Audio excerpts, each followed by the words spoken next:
Well, after 3 attacks on RTA bus drivers in the last 7 weeks, bus operators are now joining forces with the Cleveland City Council and law enforcement to discuss new, unique methods to stop those attacks. News Channel 5's Dave Arnold talked to some of those involved today.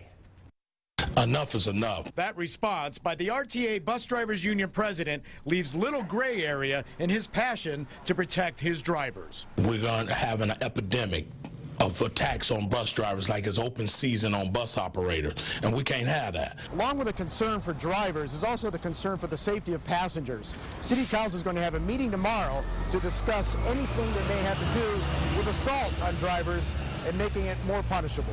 Cleveland City Councilman Kevin Conwell introduced a proposal for the assault resolution. It passed 17-2. Speaks to safety of the passengers, which is our residents, safety of the pedestrians. I personally went against the proposal because I thought the assault laws of the state of Ohio are sufficient.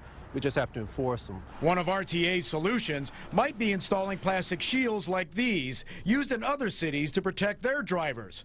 Nick supports the idea, but there are pros and cons. It might take away that personal relationship we have with our customers, but it also helps us make sure that no one is gonna be attacked. It will protect the bus drivers from assaults.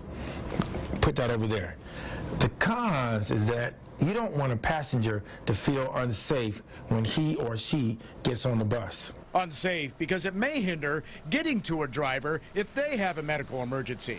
But are the shields worth it? Hearing about how the drivers are getting attacked like that, so I think that even as a passenger, I'd be very frightened. So I think the idea of the drivers seeking to get those plastic enclosures is a good idea. On your site in Cleveland, Dave Arnold, News Channel 5. Now, if approved, the shields will cost about $2,000 to $3,000 per bus for 450 buses. That is more than $1 million for such a project. Now, transit agencies in Miami, Boston, New York City, and New Jersey are already using the shields for their drivers.